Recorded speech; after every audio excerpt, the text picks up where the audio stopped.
ప్రియమైన దేవుని ప్రజలారా, దేవుని మహాదయలో, దేవుని మహాకృపలో ఈ విధంగా ఈ సమయంలో దేవుని వాక్యంతో మనమందరం గడపాలనేది దేవుని యొక్క అపూర్వమైన వెలకట్టలేని సంకల్పం. ఎందుకంటే మానవ జీవితం అనేది ఒక పరిమితి కలది. పరిమితి కలిగిన ఈ జీవితాన్ని మనం అనేకమైన పనులకు పంచుతాం, అంటే షేర్ చేస్తాం. షేరింగ్ అంటే మన టైంని షేర్ చేస్తాం, మన శక్తిని షేర్ చేస్తాం, మన మనీ షేర్ చేస్తాం, మనకున్న ప్రతిదాన్ని కూడా ఈ జీవితంలో షేర్ చేస్తాం. ఒక రోజు ఉంది 24 గంటలు. 24 గంటల సమయాన్ని మీరు మీకు నచ్చిన దానికి షేర్ చేస్తారు, అవునా కాదా? రాత్రికాలం ఉంది, ఎక్కువ సమయాన్ని మనం నిద్ర కోసం కేటాయించటం. నిద్ర కోసం మనం దాన్ని ఏం చేస్తాం? పక్కన పెడతాం. ఎంత సమయం పెడతాం? దాదాపు 8 గంటలు పెడతాం. కొంతమంది నిద్ర ప్రియులైతే 12 గంటలు కూడా పెడుతూ ఉంటారు. అంటే 12 గంటల సమయాన్ని వాళ్ళు దేనికి ఇచ్చేస్తారు? నిద్రకి ఇచ్చేస్తారు. 8 గంటల సమయాన్ని నిద్రకి ఇచ్చేస్తారు. కొంతమంది అయితే నిద్రకి అంత సమయం ఇవ్వడం ఎందుకు, 4 గంటలు ఇద్దాంలే అని రాత్రంతా ఊరి మీద తిరుగుతూ ఉంటారు. కొంతమంది 6 గంటలు ఇస్తూ ఉంటారు, కొంతమంది గంట ఇస్తారు, కొంతమంది 2 గంటలు ఇస్తారు. ఇలా మన దైనందిన జీవితంలో మనకున్న ఒక పరిమితి, ఒక చక్రం ఉంది. ఆ చక్రంలో కాలచక్రం, ఆ కాలచక్రంలో మనకంటూ ఒక పరిమితి నిర్ణయింపబడింది. ఆ నిర్ణయింపబడినటువంటి పరిమితిలో మనం ఈ సమయాన్ని కేటాయిస్తూ ఉంటాం, అంటే పంచుతూ ఉంటాం అన్నమాట. అన్నం వండిన తర్వాత తల్లి ఎవరి సామర్థ్యాన్ని బట్టి కొంచెం ఎక్కువ తినేవాడికి 2 గరిటెలు ఎక్కువ వేస్తుంది, కొంచెం తక్కువ తినే కొడుకు అయితే 2 గరిటెలు తక్కువ వేస్తుంది, బయట పని చేసి వచ్చేవాడికి అయితే ఎక్కువ వేస్తుంది, ఇంట్లో అమ్మాయి అయితే తక్కువ వేస్తుంది. ఇలా ఆ వండిన కుండ రోజు ఎంత తింటారో అమ్మకి తెలుసు కాబట్టి దాని కొలత ప్రకారంగానే వండుతుంది కదా. ఎంత రోజు వండే వాళ్ళకి తెలిసిపోద్ది ఎన్ని బియ్యం ఇంట్లో అవుతాయి, ఎన్ని బియ్యం పడతాయి, ఎంత అన్నం వండాలి, ఎంత తింటాం మనం, ఎవరెవరు ఎంత తింటారు, దాన్ని బట్టి ఎంత మనం కేటాయించాలి, బియ్యంలో ఆ బస్తాలో నుండి ఎన్ని బియ్యం బయటికి తీయాలి అనేది తల్లికి ఈజీగా అర్థమైపోతుంది. సో దాని ప్రకారంగా కొన్ని బియ్యం బయటికి తీస్తుంది, దాన్నే వండుతుంది, అందరికీ సమానంగా పెడుతుంది, ఇలా షేర్ చేస్తుంది. అదేవిధంగా మనకు రోజు అనేది దేవుడు ఇచ్చాడు. ఈ రోజులన్నీ కలిపితే సంవత్సరం అవుతుంది, సంవత్సరాలన్నీ కలిపితే మన జీవితం అవుతుంది. ఈ జీవితాన్ని కూడా మనం షేర్ చేస్తున్నాం, కేటాయిస్తున్నాం. దేనికి కేటాయిస్తున్నాం అంటే మెయిన్గా మన జీవితంలో నిద్రకు మనం ఉపక్రమించే సమయం ఉంటుంది. నిద్ర మన జీవితంలో చాలా ముఖ్యం. దాదాపుగా ప్రతి మనిషికి 6 నుండి 8 గంటల సమయం నిద్ర అనేది ఉండాలి. ఎంత ఉండాలి? దాదాపుగా 6 నుండి 8 గంటల గాఢ నిద్ర ఉండాలి. అలా గాఢ నిద్ర పోయినప్పుడే మనం ఆరోగ్యంగా ఉండగలుగుతాం. ఎవరికైతే నిద్ర తక్కువైపోతుందో వాళ్ళకి ఆరోగ్యం తక్కువైపోతుంది. కనుక దాదాపు 8 గంటల సమయం అనుకుందాం కాసేపు. 8 గంటల సమయాన్ని మనం నిద్రకి ఇచ్చేయాల్సిందే, ఇంకా వేరే అవకాశం లేదు. ఆ 8 గంటలు నిద్రకి ఇచ్చేయాలి. 8 గంటలు నిద్రకి ఇచ్చేస్తే ఇంకా మనకు మిగిలింది ఎంత చెప్పండి? ఎంత? 24లో 8 తీసేస్తే ఇంకెంత? ప్రతిరోజు మనకు 16 గంటల సమయం ఉంటుంది. ప్రతిరోజు ఉంటుంది మనకు 16 గంటల సమయం. కానీ కొంతమంది సోమరిపోతులు ఉంటారు, వాళ్ళు 8ని పెంచుతుంటారు. 8ని పెంచడం వల్ల మన 16లోనే తగ్గిపోద్ది. 8ని 10 చేసావనుకో నీకు మిగిలింది ఎంత? 14. అంతే కదా. దాన్ని 14 చేసావనుకో నీకు మిగిలింది ఎంత? 10. సో అంత అవసరం లేదు. అది మళ్ళీ నష్టం, శరీరానికి నష్టం, ఆరోగ్యం కాదు అది. అధిక నిద్ర ఆరోగ్యమా? లేదు. అందుకే ప్రభు అంటాడు, ఇంకెంతసేపు పండుకొందువు, నీ కన్నులకు కునికిపోటు ఇంకెంతసేపు, ఇంకా లేవకుండా సోమరి, ఇంకా కునికిపాటు, ఇంకా నిద్ర, ఇంకా పడుకుంటాను, ఇంకా సేపు పడుకుంటాను. శీతాకాలం మెయిన్గా మనకు అసలు ఈ సీజన్లో అసలు లేవబుద్ధిగా దుప్పటి కప్పుకున్నామంటే ఇంక అలాగే ఉంటాం. ఇంకొక గంట పడుకుందాంలే, ఇంకొక గంట తర్వాత లేద్దాంలే, ఇంకొక గంట తర్వాత లేద్దాంలే అనుకుంటూ ఉంటారు చాలామంది. అలా మన సోమరితనంతో, మనకున్న అజ్ఞానంతో మన సమయాన్ని మనమే కిల్ చేస్తున్నాం. అంటే మన సమయాన్ని మనం ఏం చేస్తున్నాం? చంపేస్తున్నాం. ఇప్పుడు 8 గంటల సమయం మనం నిర్ధారించుకున్నాం. 24లో 8 తీసేస్తే ఇక 16 గంటల సమయం ఉంది. ఈ 16 గంటల సమయాన్ని మనం ప్లాన్ చేసుకోవాలి. ప్లాన్ చేసుకోవాలి. ఎందుకు ఈరోజు ఈ విషయాన్ని మీకు చెప్తున్నానంటే, దినములు చెడ్డవి గనుక సమయమును పోనీయక దానిని ఏం చేసుకోమంటుంది బైబిల్? సద్వినియోగం చేసుకోండి అని మన బైబిలే చెప్పింది. సాక్షాత్తు దేవుడే వ్రాయించాడు. ఒకసారి చూద్దాం. ఎఫెసీయులకు రాసిన పత్రిక 5వ అధ్యాయము 15వ వచనం నుంచి చదువుదాం.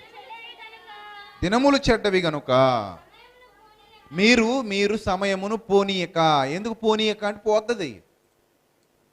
పట్టుకోకపోతే ఏం చేస్తుంది? పోతుంది. పట్టుకోకపోతే పోతుంది. ఆ ట్యాప్స్ వదిలినప్పుడు ఒక పంచాయతీలో పనిచేసే వ్యక్తి ఉంటాడు, ఇదే పని మీద ఉంటాడు. ఉదయం రిలీజ్ చేస్తాడు వాటర్, మళ్ళీ సాయంత్రం రిలీజ్ చేస్తాడు. ఆ టైంలో మనం బిందెలు పెట్టుకుని రెడీగా ఉంటాం, లేకపోతే మోటార్ స్విచ్ ఆన్ చేసుకుని రెడీగా ఉంటాం, ఎందుకంటే ట్యాంక్లోకి ఎక్కించుకోవడానికి. మొత్తం మీద వాటర్ కావాలనుకున్నప్పుడు ఆ ట్యాప్ దగ్గరికి వెళ్ళి బిందె పెట్టుకుని వాటర్ నింపుకొని ఇంటికి తీసుకెళ్తాం. మనం తాగడానికి నీళ్లు కావాలి.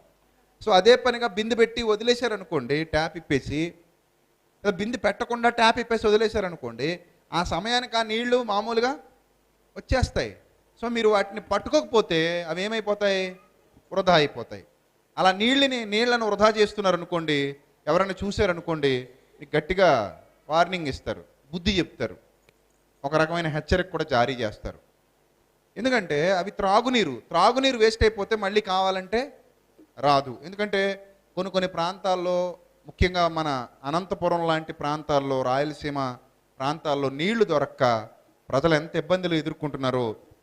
లోతైన బావుల్లోనికి దిగి స్త్రీలు బిందె మీద బిందె పెట్టుకుని పసిపిల్లలతో అక్కడికి వెళ్ళి ఆ ప్రమాదకరమైన బావుల్లోనికి ఆ రాళ్ల మీద దిగి వాటిని చిన్న చిన్నగా నీళ్ల ఓట చిన్న ఓట బయటకు వస్తూ ఉంటే చిన్న గ్లాసెస్తో వాటిని తోడుకొని ఆ బిందెలు నింపుకొని 3-4 గంటలు ఒక బిందె నీళ్ల కోసం కేటాయించేటువంటి ప్రాంతాలు కూడా ఉన్నాయంటే ఎంత బాధాకరమైన విషయం అది.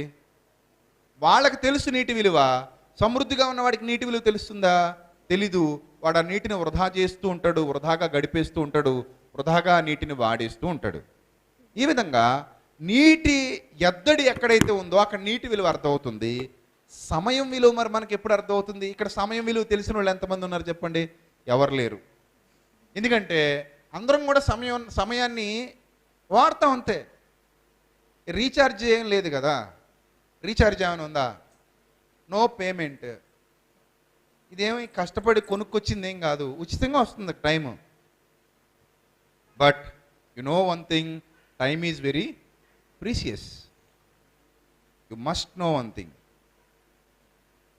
టైం అనేది చాలా విలువైనది, చాలా అంటే చాలా విలువైనది. మరి దాని విలువ మనకి ఎప్పుడు తెలుస్తుంది?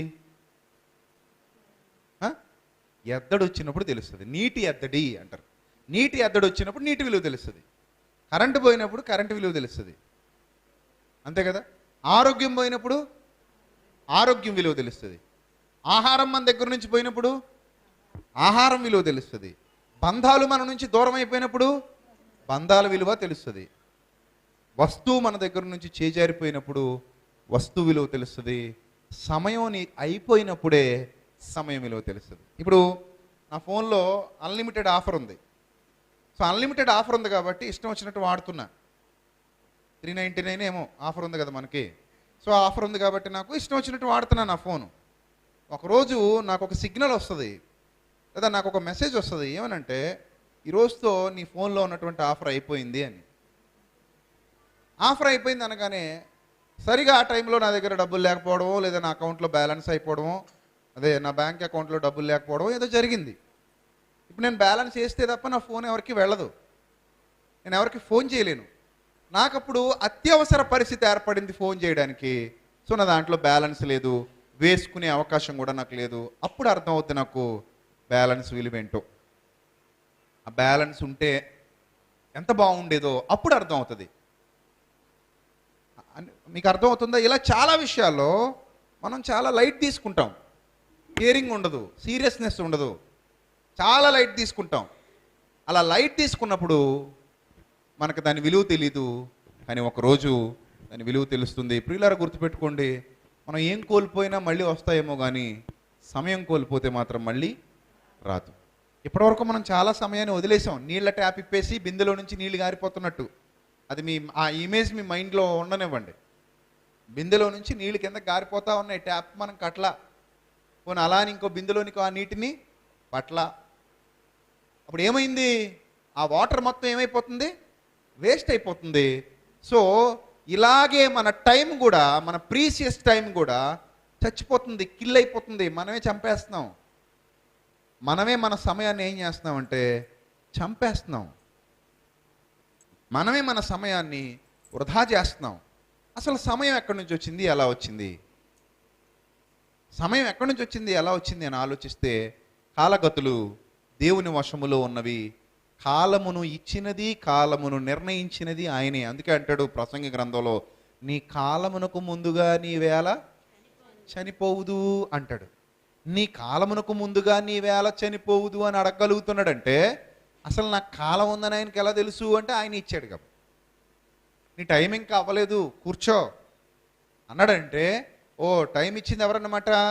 ఆయనే. అందుకే నీ కాలమునకు ముందుగా నీ వేళ చనిపోవుదు అన్నాడు. హిజ్కియా గారికి నీకు ఇంకో 15 సంవత్సరముల ఆయుష్యముని ఇచ్చేదను అన్నాడు. అంటే ఇవ్వగలిగే శక్తి ఎవరిది? ఆయనది. తీసివేయగలిగే శక్తి ఎవరిది? ఆయనది. అంటే నీకు ఇచ్చిన సమయం, ఈరోజు మనం వృధాగా పొద్దు నుంచి చాలా సమయాన్ని వేస్ట్గా గడిపే ఉంటాం, లేదా ఈ సంవత్సరం అంతా వేస్ట్గా చాలా సమయాన్ని గడిపే ఉంటాం.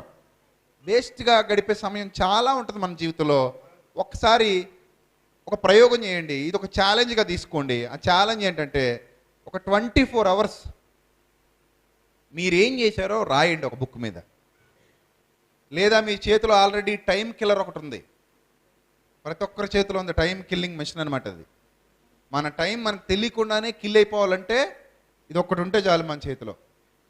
మనకు తెలియకుండానే మన సమయాన్ని ఇది ఏం చేస్తుంది? వృధా చేస్తుంది. అలా మన విలువైన సమయాన్ని బోలెడంత కిల్ చేసుకోవాలి ప్రశాంతంగా అంటే ఒక స్మార్ట్ ఫోన్ చేతిలో ఉంటే చాలు. వ్యర్థంగా చాలా సమయం కిల్ అవుతుంటుంది. ఈ మధ్యకాలంలో కొన్ని యాప్స్ కూడా వచ్చాయి. స్మార్ట్ ఫోన్ నువ్వు ఎలా వాడుతున్నావు, ఎంత సమయం వాడుతున్నావు, ఏమేమి వాటికి ఎంతంత టైం వినియోగిస్తున్నావు అని చెప్పడానికి మనకు కొన్ని యాప్స్ వచ్చాయి. వాటిని మన ఫోన్లో ఇన్స్టాల్ చేసుకున్నాం అనుకోండి, ఫేస్బుక్లో ఎంతసేపు ఉన్నావు, వాట్సాప్లో ఎంతసేపు ఉన్నావు, ట్విట్టర్లో ఎంతసేపు ఉన్నావు, యూట్యూబ్లో ఎంతసేపు ఉన్నావు, ఇలా నువ్వు ఏ యాప్లో ఎంతసేపు ఉండి ఎంతసేపు యూజ్ చేసావు అనే విషయాలన్నీ కూడా ఆ టైం అంతా కూడా నోట్ చేసి నీకు స్పష్టంగా సాయంత్రానికి చూపిస్తూ ఉంటుంది. ఒక ఛాలెంజ్ మీరు తీసుకోండి, 24 గంటల సమయాన్ని మీరు ఎలా వాడుతున్నారు? సమయమును పోనీయక అని ఆయన అంటున్నాడు. నువ్వు ఎంత పోనిస్తున్నావు, ఎంత వదిలేస్తున్నావు అనేది నీకు తెలియాలి. ఎంత వదిలేస్తున్నావు? ఊరికే ఇష్టం వచ్చినట్టు ట్యాంక్లో పెట్రోల్ ఉన్నప్పుడు సరదాగా తిరుగుతాం, ఖాళీగా తిరుగుతాం, పని ఉండదు అప్పుడు. అటు నుంచి ఇటు, ఇటు నుంచి అటు సరదాగా బైక్లో పెట్రోల్ ఉంది, ఫుల్ ట్యాంక్లో ఉంది, ఏం చేయాలో అర్థం కావట్లా. ఫుల్ ట్యాంక్ రా బై అంటాడు. తిరుగుతాడు, అటు తిరుగుతాడు, ఇటు తిరుగుతాడు, ఇటు తిరుగుతాడు, అటు తిరుగుతాడు. ఎక్కడో ఇంపార్టెంట్ పనిలో వెళ్తున్నప్పుడు పెట్రోల్ అయిపోద్ది. అప్పుడు అర్థం అవుద్ది, అరే ఆ 1 లీటర్ పెట్రోల్ ఉండుంటే ఎంత బాగుండేదో కదా. నిజం, నేను ఆ విషయం నా స్నేహితుడే చెప్పాడు. ఎందుకంటే వాడికి అసలు విలువ తెలియకుండా ఎప్పుడు ఫుల్ ట్యాంక్ చేయించుకునేవాడు, సరదాగా తిరుగు, ఏదో పనేం లేదు, సరదాగా అలా వెళ్ళొద్దాం అంటే అలా వెళ్ళొద్దాం అన్నట్టు అంతే. అలా తిరిగేవాడు, కారులో కానీ బైక్లో కానీ అలా తిరిగేవాడు. ఒకరోజు వాళ్ళ అబ్బాయి ఏం చేశాడంటే ఒంటి మీద హాట్ వాటర్ పోసేసుకున్నాడు. హాట్ వాటర్ లాగేసుకుని మీద పోసేసుకుంటే ఒళ్ళంతా కాలిపోయింది. కాలిపోతే ఇప్పుడు హడావుడిగా హాస్పిటల్కి తీసుకెళ్తున్నారు. బండి తీశారు, సగం మధ్యలో బండి అయిపోయింది. చూసారు, అప్పుడు అనిపించింది, అయ్యో నేను ఇలా వృధాగా చేసిందంతా ఈరోజు ఇందులో ఉండుంటే, నేను వృధా చేసింది ఈరోజు ఈ ట్యాంక్లో ఉండుంటే, నేను జాగ్రత్తగా వాడుకుని ఉండుంటే ఇప్పుడు అది ఉపయోగపడేదిగా. డబ్బులు కూడా అంతే, ఉన్నప్పుడు మనకు కళ్ళు మూసుకుపోతాయి, ఎలా ఖర్చు పెడతాం మనకు తెలియదు. వ్యర్థమైన వాటికి ఖర్చు చేస్తాం, పనికిమాలిన వాటికి ఖర్చు చేస్తాం. ఒకరోజు మనకి పనికొచ్చే పనికి ఆ డబ్బు కావాల్సి వస్తుంది, కానీ అప్పుడు మనం పనికొచ్చే పనికి దాన్ని వినియోగించలేకపోతాం. అప్పుడు మన జీవితంలో వెనక్కి తిరిగి చూసుకుంటే నీ ధనాన్ని అంతా దేనికి వినియోగించావురా నాయన అంటే పనికిమాలిన పనులకు ఎక్కువ వినియోగించావు. మరి పనికొచ్చే పనులకు నీ ధనం ఎంత వినియోగింపబడింది అంటే ఏముండదు. తీరా వెనక్కి తిరిగి చూస్తే పనికిమాలిన పనులకు మన కోసం చేసుకున్నది ఎక్కువ ఉంటుంది చిట్టాలో. పనికొచ్చే పనులకు, దేవుని పనుల కొరకు, సత్య సంబంధమైన కార్యాల కొరకు చేసింది ఏమైనా ఉందా అంటే అది చాలా తక్కువ కనబడతా ఉంటుంది అన్నమాట. ఇలా మన జీవితంలో ఇర్రెస్పాన్సిబుల్గా ఎన్ని విషయాల్లో మనం నిర్లక్ష్య వైఖరి వహిస్తూ మన జీవితంలో విలువైన వాటిని కోల్పోతున్నాము, విలువైన వాటిని వదిలేసుకుంటున్నాము, విలువైన వాటికి మనం సమయాన్ని కేటాయించలేక దాన్ని పోగొట్టుకుంటున్నాము. అన్నిటికంటే విలువైన సమయాన్ని కూడా మనం ఎలా పోగొట్టుకుంటున్నాము అనే విషయాన్ని ఇప్పుడు సీరియస్గా ఒకసారి ఆలోచించండి ప్రియులారా. చాలా సీరియస్గా అందరూ ఆలోచించండి. మీ జీవితంలో 24 గంటల సమయం ఉంది. 24 గంటల సమయంలో నువ్వు ఎంత వృధా చేస్తున్నావు, ఎంత సద్వినియోగం చేసుకుంటున్నావు, ఎంత వృధాగా పోతుంది, వేస్ట్గా పోతుంది, ఎంత పోతుంది వేస్ట్గా. ఇలా వేస్ట్గా కాలం గడిపిన వాళ్ళే ఈరోజు పాతాళంలో యాతన పడుతున్నారు. పాతాళంలో యాతన అనుభవిస్తున్నారు వాళ్ళు, వేస్ట్గా కాలం గడిపారు. అందుకే ప్రభు చెప్తున్నాడు చాలా స్పష్టంగా, దినములు చెడ్డవి గనుక మీరు సమయమును పోనీయక వదిలేయొద్దు, సద్వినియోగం చేసుకొనుచు. వినియోగించుకోండి నాయన, మీకు ఇచ్చాను నేను, యూజ్ చేసుకోండి అంటున్నాడు. మీకు ఇచ్చాను నేను, దాన్ని ఏం చేసుకోండి, యూజ్ చేసుకోండి. ఎలా యూజ్ చేసుకోవాలి? మంచిగా యూజ్ చేసుకోవాలా, వ్యర్థంగా యూజ్ చేసుకోవాలా? మంచిగా యూజ్ చేసుకోండి, మంచిగా యూజ్ చేసుకోండి, పాడు చేసుకోకండి అని చెప్తున్నాడు ఆయన. ఇచ్చినోడే చెప్తున్నాడు, మీకు ఇవ్వబడిన సమయాన్ని వృధాగా పోనివ్వకండి. దాన్ని వృధాగా పోనీయక, ఇవ్వబడిన సమయం చాలా విలువైనది, దాన్ని ఏం చేస్తారంటే సద్వినియోగం చేసుకొనుచు, అజ్ఞానుల వలె కాక జ్ఞానుల వలె నడుచుకొనుచున్నట్లు జాగ్రత్తగా చూసుకోండి. అజ్ఞాని ఏం చేస్తాడంటే తనకున్న సమయాన్ని లోకం కోసమో, వృధా ప్రయాసతోనో, వ్యర్థంగానో, పనికి మాలిన పనుల కొరకో, పాపపు క్రియల కొరకో, మోసపు క్రియల కొరకో, అంధకార క్రియల కొరకో గడుపుతూ ఉంటాడు. కానీ జ్ఞాని ఏం చేస్తాడంటే మొదట తన సమయాన్ని ఎలా ప్లాన్ చేసుకోవాలో ప్లాన్ చేసుకుంటాడు.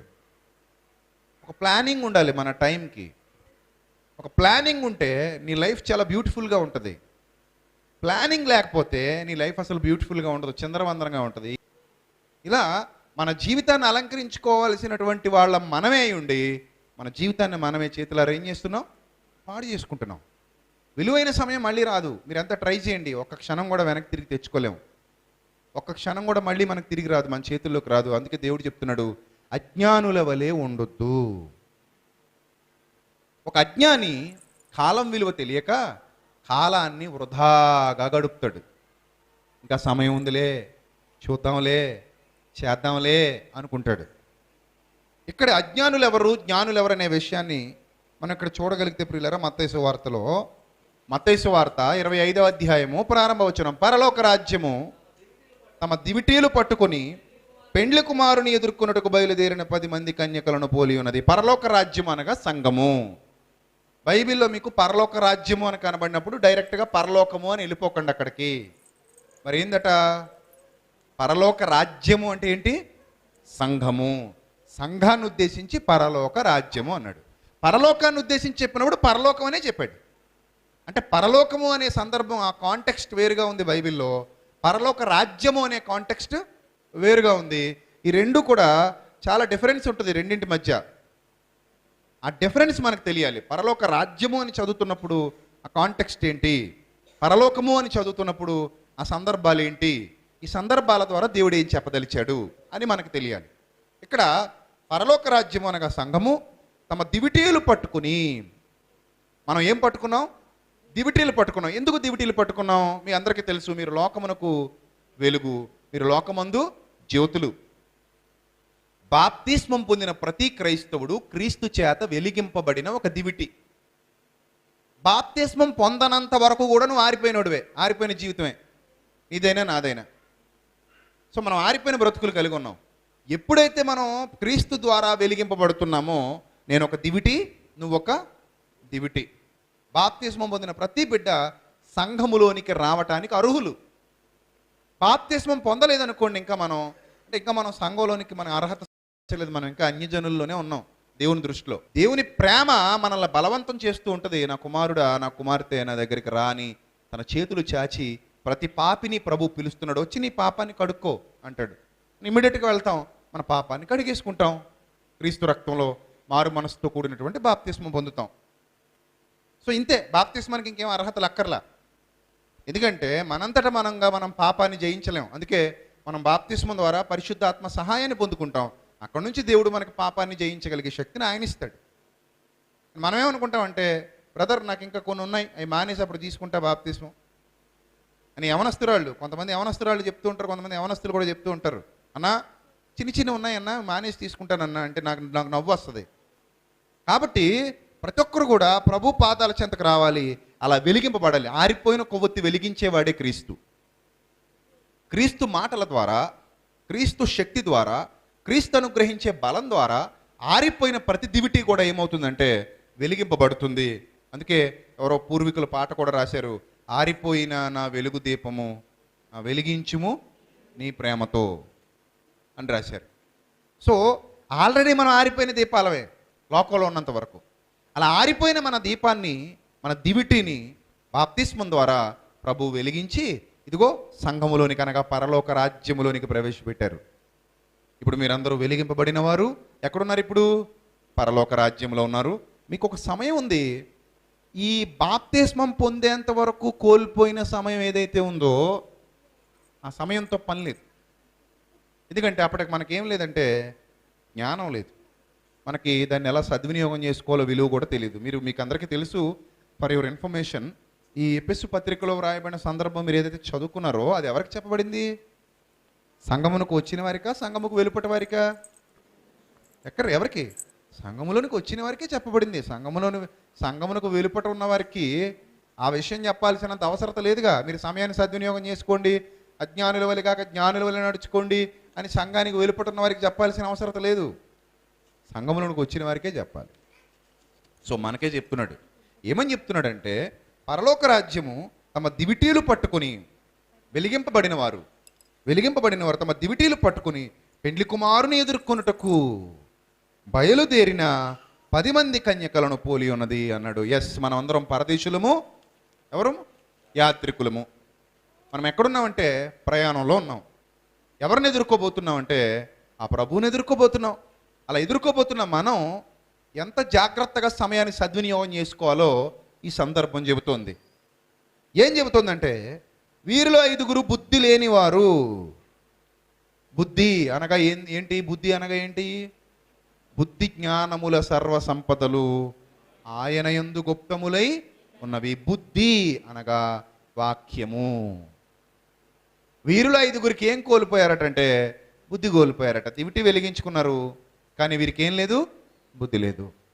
సో బుద్ధి ఉండాలి. ఆ బుద్ధి మనకు రావాలి. బుద్ధి గలవాడు తన ప్రాణమును రక్షించుకుంటాడు. బుద్ధి లేనివాడు పాతాళంలోనికి వెళ్ళిపోతాడు. బుద్ధి గలవాడు తన మార్గమును జాగ్రత్తగా కనిపెట్టుకుంటాడు. బుద్ధి లేనివాడు తన మార్గాన్ని కనిపెట్టుకోడు, తన జీవితాన్ని గ్రహించడు.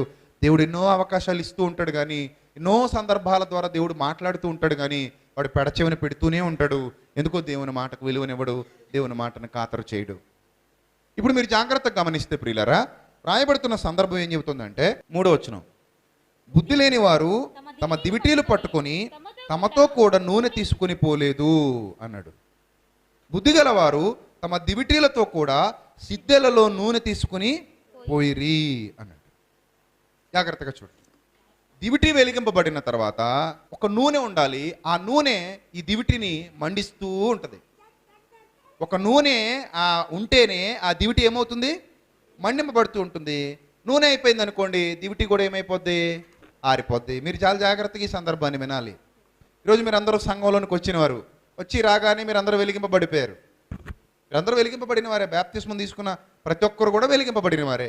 వెలిగింపబడిన దివిటికి నూనె అవసరం.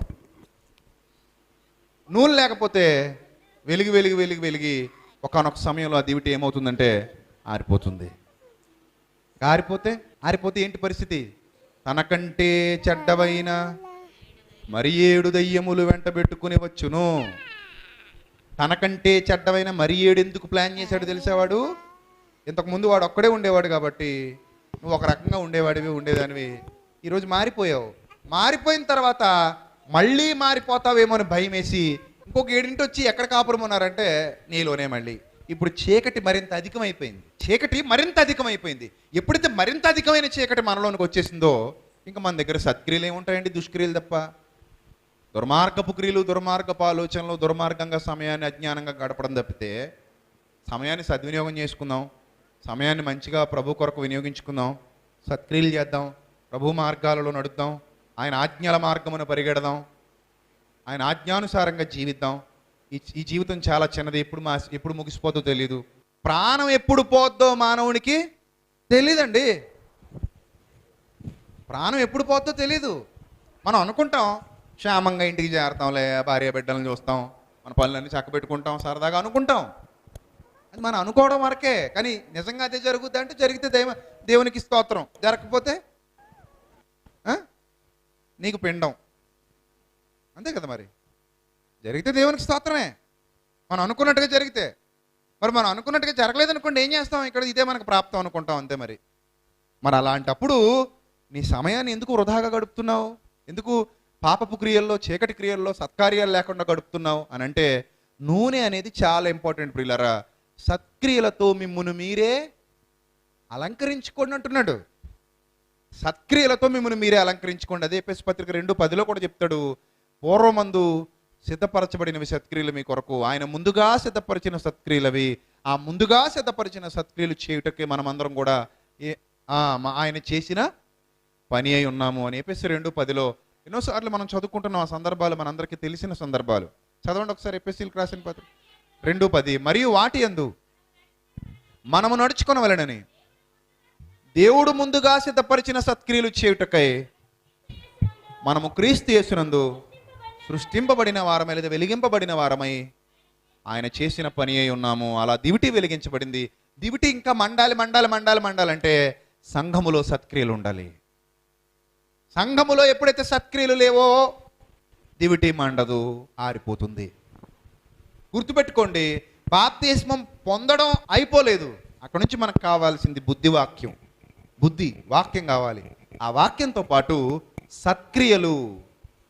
సత్క్రియలు అంటే వాక్య సంబంధమైనటువంటి క్రియలు. అందులో నెంబర్ 1 చారిటీ. ఇది చాలా ఇంపార్టెంట్. మన ప్రేమను చూపించటం, చారిటీ. అది ఎప్పటికీ నిలుస్తుంది అన్నాడు. అన్నీ పోతాయట, కానీ ఒకటి మాత్రం ఎప్పటికీ నిలిచిపోతుందట. అదేంటది? ప్రేమ. ఆ ప్రేమ ఉండాలి. ముఖ్యంగా సహవాసం ఉండాలి, పరిశుద్ధులతో సహవాసం. సహవాసంతో పాటుగా దేవుని కార్యాలకు ఆసక్తి ఉండాలి. దేవుని కార్యాలలో నిమగ్నం కావాలి. దేవుని కార్యాభివృద్ధి అందు ఎప్పటికీ ఆసక్తులై ఉండాలి. సత్క్రియలు చేయటానికి మనం ఎప్పుడు సిద్ధంగా ఉండాలి. ఒక ముక్కలో చెప్పాలంటే నేను అంటూ ఉంటాను, సమయాన్ని సత్క్రియల కొరకు ఇవ్వాలి. జీవితాలు చూడండి, ఇక్కడ చాలామంది ఉన్నారు. సేవకులుగా మేమున్నాము, విశ్వాసులుగా మీరున్నారు, పరిచారకులైన పిల్లలు ఉన్నారు. అందరూ కూడా తమ జీవితంలో కొంత సమయాన్ని షేర్ చేసుకుంటూ వస్తున్నాం, మనం కేటాయిస్తున్నాం. నువ్వు ఏ సమయాన్నైనా షేర్ చేసుకో, ఎవరికైనా కేటాయించు. కుటుంబానికి సమయమి తప్పదు, భర్తకు సమయమి, భార్యకు సమయాన్ని కేటాయించు, పిల్లల కోసం సమయాన్ని కేటాయించు, నీ ఆనందం కోసం సమయాన్ని కేటాయించుకో, నీ సంతోషం కోసం, నీ ఉద్యోగం కోసం, నీ వ్యాపారం కోసం, నీ అనుదిన జీవితం కోసం సమయాన్ని కేటాయించుకో. కానీ అందులో ముఖ్యంగా సంగమా గుర్తుపెట్టుకో, సత్క్రియలకు సమయాన్ని కేటాయించకపోతే నూనె అయిపోయినట్టే. సహవాసానికి నువ్వు సమయాన్ని కేటాయించకపోతే నూనె అయిపోయినట్టే. చారిటీ, ప్రేమ, ఆ చారిటీకి నువ్వు సమయాన్ని కేటాయించకపోతే నీ నూనె అయిపోయినట్టే. నువ్వు దేవునిలో నుండి ఎక్కడికో దూరంగా వెళ్ళిపోతావు. అప్పుడు నీ దివిటి ఆరిపోతుంది. మన జీవితంలో సత్క్రియలు ఉండవమ్మా. అప్పుడు సత్క్రియలు ఉండవు. మన జీవితంలో బుద్ధివాక్యము ఉండదు, సత్యవాక్యము ఉండదు. ఎప్పుడైతే మన జీవితంలో నుంచి సత్క్రియలు వెళ్ళిపోయాయో మినుకు మినుకు మినుకుమంటూ దీపం ఆరిపోతుంది. మరలా వెలుగున్న చోటుకి ఏమొచ్చేస్తుంది? చీకటి వచ్చేస్తుంది. ఈరోజు ఎంతోమంది జీవితాలు అలాగే ఉన్నాయి. వాళ్ళు పొందిన బాప్తిస్మం ఎప్పుడో మర్చిపోయారు, తెలుసా? వాళ్ళు నిజమండి, వాళ్ళు పొందిన బాప్తిస్మం ఎప్పుడో మర్చిపోయారు. వాళ్ళు బాప్తిస్మం పొందాంలే అన్న భ్రమలో ఉన్నారు, అంతే. వాళ్ళ దివిటి ఎప్పుడో ఆరిపోయింది. వాళ్ళ జీవితంలో మీరు గమనించండి, పరికించి చూడండి. వాళ్ళ సమయం ఒక్క సెకండ్ కూడా దేవునికి ఇవ్వరు, ఒక గంట కూడా వాళ్ళు దేవునికి సమయాన్ని ఇవ్వరు. వాళ్ళ జీవితంలో దేవుని కొరకు కేటాయించే సమయం లేదు. వాళ్ళు దేవుని కొరకు చేసేవి ఏమీ లేవు. వాళ్ళు దేవుని కొరకు పడే ప్రయాసం ఏమీ లేదు. దేవుడు ఏ ఆజ్ఞల మార్గంలో అయితే వాళ్ళని నడవమన్నాడో ఆ ఆజ్ఞల మార్గంలో వాళ్ళు నడవట్లేదు. జస్ట్ బాప్తిసం పొందారు, అంతే. అది ఎప్పుడో పాతగిలిపోయింది. ఎప్పుడో ఆ దీపం, వెలిగింపబడిన దీపం ఎప్పుడో ఆరిపోయింది, ఎప్పుడో ఆరిపోయింది. ఆ 7 కూడా వచ్చేసే ఉండి ఉంటాయి, మరి మనకు తెలియదు ఆ విషయం. మరి 7 వెంట పెట్టుకుని వస్తానన్నాడు కదా, ఆ 7 కూడా వచ్చేసి ఆల్రెడీ కాపురం మొదలు పెట్టేసి ఉండి ఉంటారు, మనకు తెలియదు ఆ విషయం. సో ఈరోజు చాలా జీవితాలు అలాగే ఉన్నాయి ప్రియులారా. నామకార్థ వేషధారి భక్తి జీవితాలు. కేవలం ఏదో వాక్యం, ఏం తెలుసయ్యా నీకు వాక్యం అంటే కొంతే, అది కూడా వాళ్ళకు అనుకూలంగా ఉన్న చిన్ని చిన్నవి, అంతే. మరి మిగిలిన వాక్యం అంతా ఏంది, అది నీకు అవసరం లేదా అంటే, నేర్చుకోవాలన్న తృష్ణ తపన మండుతుందా నీలో, ఆ జ్వాల ఉందా అంటే లేదు. ఒకప్పుడు దేవుని కోసం అంటే ఎంత దూరమైనా వెళ్ళిపోయే జీవితాలు ఈరోజు అంత దూరం వెళ్ళాలా అనుకుంటున్నాయి. ఒకప్పుడు దేవుని కోసం ఎలాంటి త్యాగమైనా చేయాలనుకునే మండుతున్న సంఘాలు ఈరోజు అలాంటి త్యాగాలు అవసరమా అనిపిస్తుంది. ఒకరోజు కష్టానికి సిద్ధపడదాం అనుకున్న సంఘాలు ఈరోజు సుఖం కావాలనుకుంటున్నాయి. ఒకరోజు ప్రాణత్యాగమైనా ఓకే అని ప్రగల్భాలు పలికినటువంటి జీవితాలు ఈరోజు అమ్మో అని భయంగా గుట్టుచప్పుడు కాకుండా జీవితాన్ని జీవించేద్దాం అనుకుంటున్నాయి. ఒకప్పుడు సమయాన్ని కేటాయించిన జీవితాలు ఈరోజు సమయాన్ని ఇవ్వలేకపోతున్నాయి. వేరు కేటాయించేశారు వేరు వాటికి. అందులో నేను చెప్తున్నాను కదా, దీనికి ఇచ్చే సమయం సత్క్రియలకు ఇస్తే ఎంత బాగుంటుందో తెలుసా? ఎక్కువ సమయం ఇస్తాం, నీకు తెలియకుండానే గంట గడిచిపోద్ది. గంట సరదాగా ఫేస్బుక్లోకి వెళ్ళండి, 7 గంటలకు వెళ్తే 9 అయినా రారేమో, అప్పుడే 9 అయిపోయిందా అంటారు. ఎందుకంటే లైకులు ఉంటాయి, కామెంట్లు ఉంటాయి, ఇక్కడ షేర్లు ఉంటాయి. తక్కువ మరి అవన్నీ. ఇలా ఎంతో సమయాన్ని వృధా చేయడానికి మనం చోటిస్తున్నాం. కానీ నూనె ఉందా అయిపోయిందా? గుర్తుపెట్టుకో, బండి కొనుక్కోవడం ఇంపార్టెంట్ కాదు, పెట్రోల్ ఉందో లేదో చూసుకోవడం ఇంపార్టెంట్ ప్రయాణానికి. బండి కొనుక్కున్నానుగా చాలు, బాప్తిస్మం తీసుకున్నానుగా చాలు, కొత్త బండి కొత్త బాప్తిస్మం చాలు, రై అని వెళ్ళిపోయాను. వెళ్ళంతసేపు 80లో పోయాను, 90లో పోయాను. కానీ అక్కడక్కడ నువ్వు పెట్రోల్ బంక్ దగ్గర ఆగాలరా నాయన. నేను రోడ్డు పట్టుకు పోతానంటే కుదరదు. రోడ్డు పట్టుకు పోతా, నేను ఇంక నేను ఆగనంటే కుదరదురా నాయన. నువ్వు ఆగాలి. ఎక్కడ ఆగాలి?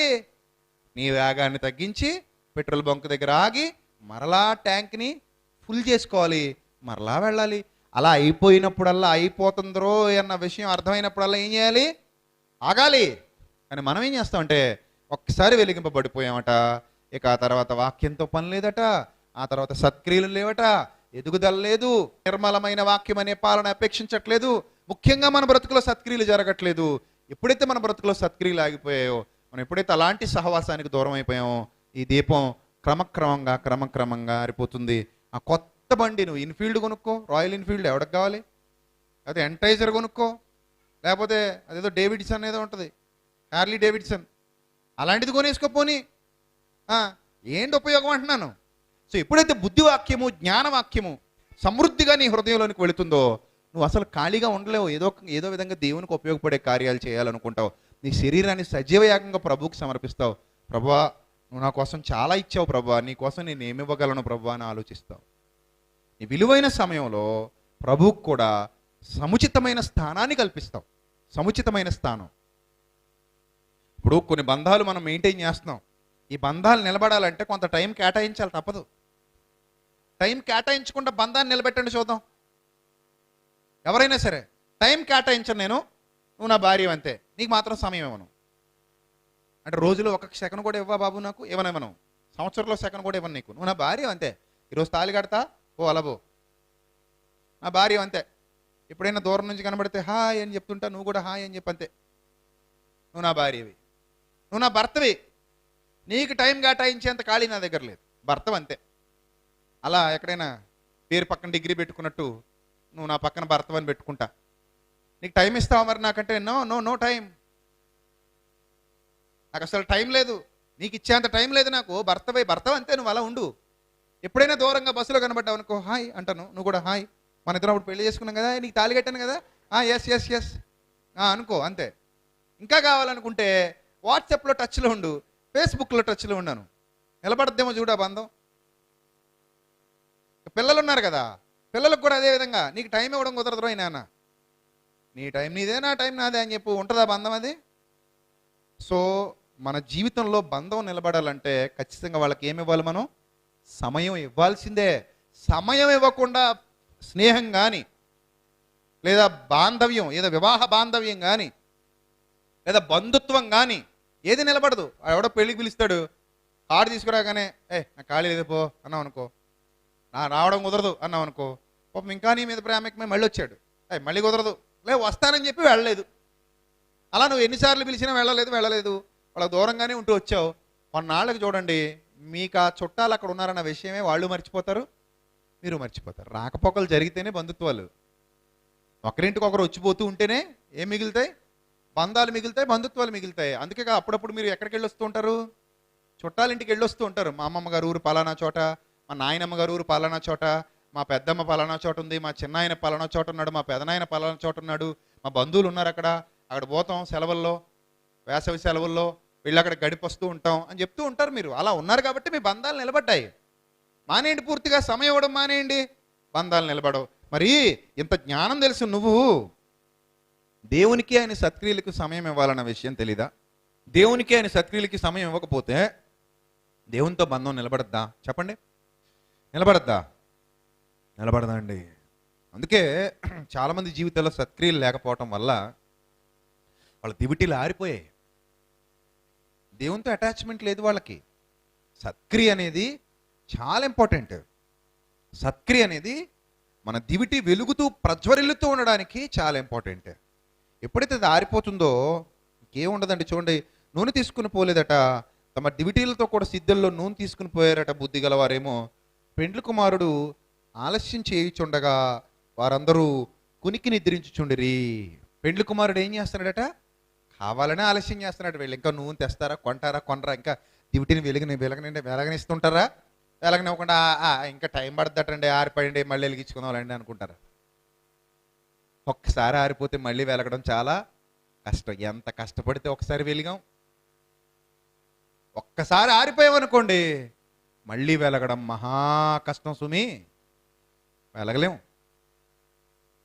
అందుకే వీళ్ళు ఏం చేశారంటే ఇర్రెస్పాన్సిబుల్గా వ్యవహరించారు. ఆ విషయాన్ని మీరు అందరూ పరిగణనలోకి తీసుకుంటే మనం బుద్ధి గలవారమై మన దివిటీల్లో నూనె అయిపోకుండా జాగ్రత్త పడాలి. ఆలస్యం చేస్తున్నాడు కదా చూద్దాం, నేను కునికి నిద్రిస్తున్నారట. నిద్రపోయే సమయం అది, సమయాన్ని నిద్ర కేటాయించారు. దివిటీ ఆరిపోతే దాన్ని వెలిగించుకోవాలనుకోలేదు, నిద్ర కేటాయించారండి సమయాన్ని, దివిటీ ఆరిపోకుండా కాపాడుకోవాలనుకోలేదు. చూసారా? రైట్. ఆ తర్వాత చూడండి ఏం జరిగిందో. అర్ధరాత్రి వేళ అంటే అసలు మనం ఊహించని టైం అది. ఎవరైనా బంధువు అర్ధరాత్రి వస్తాడని ఊహిస్తావా? అర్ధరాత్రి ఎవడొస్తాడులేండి అంట. ఎవరైనా స్నేహితుడు అర్ధరాత్రి వస్తాడని ఊహిస్తావా? ఊహించాం. అర్ధరాత్రి ఎందుకు వస్తారండి? అర్ధరాత్రి సభలు జరుగుతాయా? పెడితే ఎవరైనా వస్తారా? సరిగ్గా సభ 12 గంటలకు ప్రారంభమవును, 3 గంటలకు ముగించబడును. అందరికి ఇదేమో ఆ ప్రేమపూర్వక ఆహ్వానము అని అనుకుంటే కుర్చీలన్నీ ఖాళీగానే ఉంటాయి. 6 గంటలకు పెట్టుకోరాదు అంటావు. సో అర్ధరాత్రి ఏం జరుగుతుంది ఎవడు ఊహించండి. ఎందుకంటే అర్ధరాత్రి అంతా క్లోజ్. నైట్ ఏదైనా జరగరాంది జరిగి ప్రాణాల మీదకి వచ్చింది అనుకోండి, ఒక్క డాక్టర్ ఉంటాడా? అర్ధరాత్రి 12 గంటలకు సీరియస్ అయితే డాక్టర్లు అవైలబుల్గా ఉంటారా? నర్సులు కూడా పొద్దున్న రండి అంటారు. అలా కాదమ్మా సీరియస్ అమ్మా అంటే ఇప్పుడు రారండి డాక్టర్ గారు, వెయిట్ చేయండి అంటారు. ఒకవేళ జాయిన్ చేసుకున్నా అలా ఇలా కాలం గడిపి మళ్ళీ పొద్దున్నే ట్రీట్మెంట్ మొదలవుతుంది.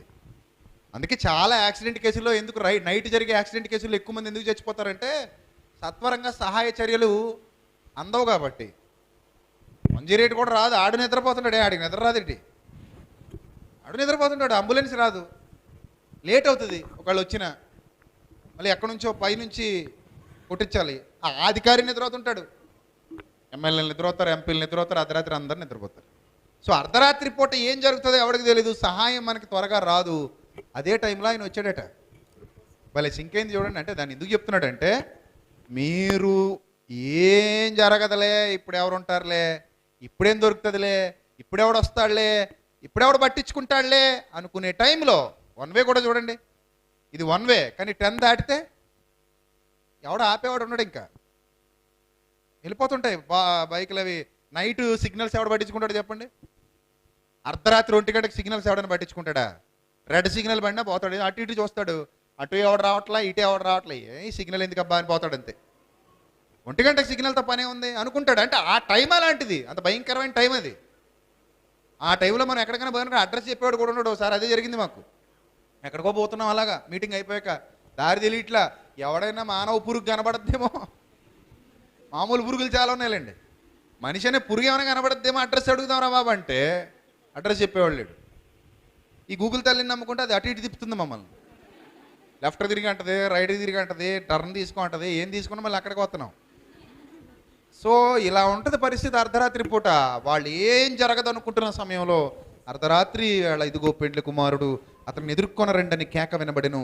అప్పుడు ఆ కన్యకలందరూ లేచి తమ దివిటీలను చక్కపరిచిరి కానీ, దివిటీలు చక్కపరిచారట కానీ బుద్ధి లేని ఆ కన్యకలు మా దివిటీలు ఆరిపోవుచున్నవి.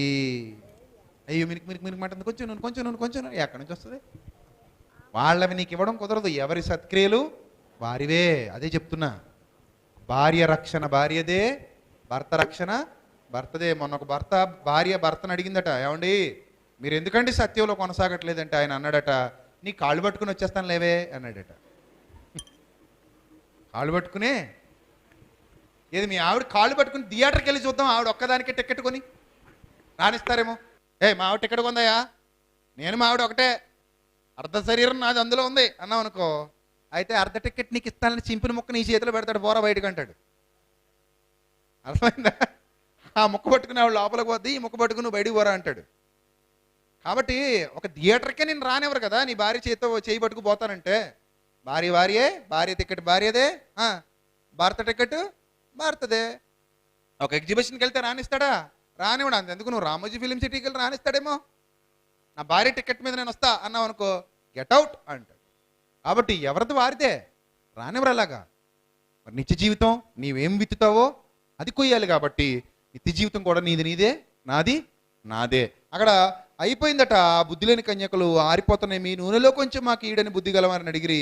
అందుకు బుద్ధిగల కన్యకలు అన్నారట, మాకు మీకు ఇది చాలదేమో, మీరు ఈసారి వెళ్ళి అమ్మవారి వద్దకు పోయి కొనుక్కోండి. ఇప్పుడా ఎవడమ్ముతాడు? ఇప్పుడు అర్ధరాత్రి వేళ అమ్మవాడు ఎవడుంటాడు? మీరు అమ్మవారి వద్దకు పోయి కొనుక్కోండి, ఇది అర్ధరాత్రి. ఎవడు అమ్మడు. నీ జీవితంలో విలువైన సమయం కోల్పోతే మళ్ళీ తిరిగి రాదు. వారు కొనడానికి పోవచ్చుండగా పెండ్లి కుమారుడు వచ్చెను. అప్పుడు సిద్ధపడి ఉన్నవారు అతనితో కూడా పెండ్లి విందుకు లోపలికి పోయిరి. అంతటి తలుపు వేయబడెను. ఆ తరువాత తక్కిన కన్యకులు వచ్చి, అయ్యా అయ్యా మాకు తలుపు తీయమని అడుగగా అతడు, మేము నెరుగునని మీతో నిశ్చయముగా చెప్పుచున్నానను, ఆ దినమైనను గడి అయినను మీకు తెలియదు గనుక మెలకువగా ఉండుడి. కాబట్టి ప్రియులరా, ఈ సాయంకాల సమయంలో మీ అందరికీ చెప్పదలిచింది ఒకటే, time is very very very precious. ముఖ్యంగా క్రైస్తవులకు దివిటి వెలిగించుకున్న వారికి ఇంకా వాల్యుబుల్, ఇంకా ప్రీసియస్. సో సత్క్రియల్లో కాలం గడపండి, ఆయనతో సమయం గడపండి, ఆయనకు కూడా కొంత సమయం ఇవ్వండి, సత్క్రియలకు సమయం ఇవ్వండి. మీ జీవితంలో క్రైస్తవ జీవితాన్ని ప్రతిబింబించే విధంగా అద్భుతమైన సత్క్రియలు జరగనివ్వండి, సత్కార్యాలు జరగనివ్వండి. అలా జరుగుతూ ఉన్నప్పుడు మీ దివిటీలు వెలుగుతూ ఉంటాయి. మీరందరూ మంచి సహవాసంలో వర్ధిల్లుతూ ఉంటే, మంచిగా వాక్యంలో వర్ధిల్లుతూ ఉంటే సంఘం ఇంకా నానాటికి బలపడుతుంది. అందరూ కలిసి ఆ నీతి మార్గంలో ప్రయాణంలో ముందు కొనసాగుతారు. అప్పుడు మీకు సద్గతి లభిస్తుంది, నిత్య జీవితం లభిస్తుంది. లేదు అనుకుంటే మన చేతులతో మనం కూర్చున్న కొమ్మను ఏం చేస్తాం? నరుక్కున్న వారం అవుతాం. అలా చేస్తే మనకి ఎలాంటి ప్రయోజనం చేకూరదు. కాబట్టి అందరూ కూడా ఆలోచన కలిగి, జాగ్రత్త కలిగి మీ సమయాన్ని గడపాలని మనస్ఫూర్తిగా కోరుతూ తలలు వంచండి, ప్రార్థన చేసుకుందాం. సర్వకృపానిధి, కనికరం కలిగినటువంటి మా కన్న తండ్రి, విలువైన మీ జ్ఞానాన్ని మీ పిల్లలకు ఉపదేశించడానికి సహాయం చేశారు. అందును బట్టి స్తోత్రం తండ్రి. మీ ఆత్మ సహాయాన్ని అనుగ్రహించినందుకు స్తోత్రం. ఎత్తబడిన వాక్యం మీ పిల్లలందరి హృదయాల్లో 30 60 100 ఫలింపచేయండి. వారు విని విడిచిపెట్టేవారుగా కాకుండా విన్న వాక్యం ప్రకారంగా ప్రవర్తించగలిగే భాగ్యాన్ని అనుగ్రహించమని క్రీస్తు నామంలో ఈ ప్రార్థన మనవులు సమర్పించుకొనిచున్నాం మా కన్న తండ్రి. ఆమెన్.